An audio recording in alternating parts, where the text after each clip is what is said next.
ઓગળ તાલુકાના ઉણગામમાં મોટું ધીંગાણું ખેલાયું। થોડા દિવસ પહેલા લોકગાયિકા કિંજલ રબારી ચૌધરી સમાજના યુવાન સાથે ભાગી જતા મામલો ગરમાયો હતો।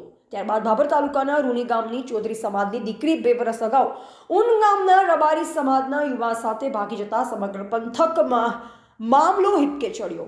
ત્યારબાદ આજરોજ ભાભર તાલુકાના રૂની ગામે ચૌધરી સમાજની એક મહત્વની મીટિંગ બોલાવવામાં આવી। મીટિંગમાં ચૌધરી સમાજના આગેવાનો, કાર્યકરો, યુવાનો મોટી સંખ્યામાં ઉપસ્થિત રહ્યા અને આજરોજ ઓગળ તાલુકાના ઉણ ગામે પણ મોટું ધીંગાણું ખેલાયું અને વાહનોના, ગાડીઓના કાચ પણ તોડી નાખવામાં આવ્યા હતા। ધોકા લાકડીઓના દ્રશ્ય લાઈવ જોવા મળ્યા હતા। ઘટના સ્થળે પોલીસ કાફલો દોડી આવતા સમગ્ર મામલો થાળે પડ્યો।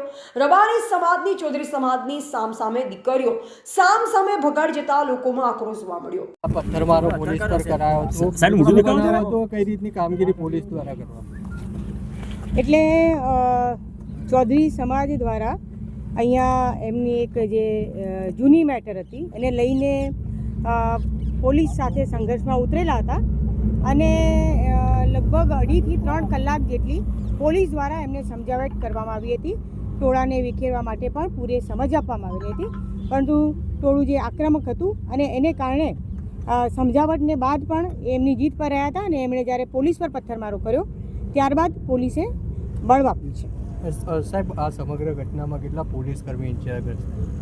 હા, પોલીસ કર્મી 4 જેટલા પોલીસ કર્મીને નાની મોટી ઈજાઓ થઈ છે। ટીયર ગેસ કેટલા છોડવામાં પરિસ્થિતિ? હા, ટીયર ગેસ છોડ્યા છે, બળ વાપર્યું છે એટલે ટીયર ગેસ છોડ્યા છે, પણ એક્ઝેક્ટલી આંકડો અત્યારે નહીં કહી શકાય। હાલ કેવી પરિસ્થિતિ છે? હાલ અત્યારે સંપૂર્ણ કંટ્રોલમાં છે। અમારી પૂરી ટીમ, હું અને મારા 2 SP અને મારી બંને જિલ્લાની પૂરી ટીમ અહીંયા હાજર છે અને અમે અત્યારે હવે આગળ કાયદેસર કાર્યવાહી કરી છે। ટોળા પર કાર્યવાહી કરવામાં આવશે, કાયદેસર કાર્યવાહી કરશે। સમગ્ર ઘટનામાં પોલીસના 4 માણસો છે અને બીજા જે ટોળાએ જે પથ્થરમારો કર્યો એમાં પણ એ જ સમાજના જે માણસો છે એવા પણ 4-5 જણા ઇન્જર્ડ થયા। હા, ટોળાએ જે હુમલો કર્યો છે તો એના પર જે કાયદેસર કાર્યવાહી કરવામાં આવશે। સર, કેટલા લોકોની અટકાયત કરી છે અને ગુનો નોંધવાની કામગીરી કઈ રીતની કરી? અમે લગભગ 35 થી 40 માણસોને અત્યારે ડિટેન કર્યા છે અને એમની સામે કાર્યવાહી શરૂ કરી છે। અંદાજે પણ કેટલી ગાડીઓની તોડફોડ કરવામાં આવી છે જે સમગ્ર ઘટના છે? અંદાજે ગાડીઓની તોડફોડમાં તો એ પણ અમારે હજુ એક્ઝેક્ટલી જોવું પડશે। એ અત્યારે ચૌધરી સમાજના લોકો આવ્યા હતા અને એમણે અમને માગણી રાખી હતી।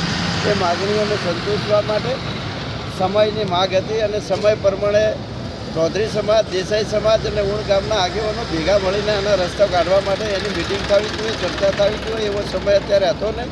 અમે સૌને વિનંતી કરી કે ભાઈ અમને 1-2 દિવસનો સમય આપો અને એ રીતે આ ટોળા માટે સમજાવીને અમે બહાર લાવ્યા હતા। પાછળથી કોઈ એવો કોકડી ચાળો થયો હોય એના લીધે ઉશ્કેરા લોકે કંઈ કર્યું છે, પણ અત્યારે હાલ ઉણ ગામમાં શાંતિ છે। એ ગામનું તંત્ર જોરદાર હોય, બરોબર? એટલે અમારી દીકરી, અમે એમની દીકરી પ્રેમથી પાછી આપી, અમારી દીકરી 24 કલાકમાં બાપા અમે 2 ગાડીઓ જ અમારી અંદર આવી હતી। 2 ગાડીઓ ઉપર અમારી જોડે એક હથિયાર નતું। મને 1 મિનિટ સાંભળો તમે, અમને બોલાયો ગામના સરપંચને આગેવાન તમારે બોલાયો આખું બધું આવી ગયું। ગામના 10 આગેવાન 5 આગેવાન બોલાવે તો બધું સમાધાન થાય।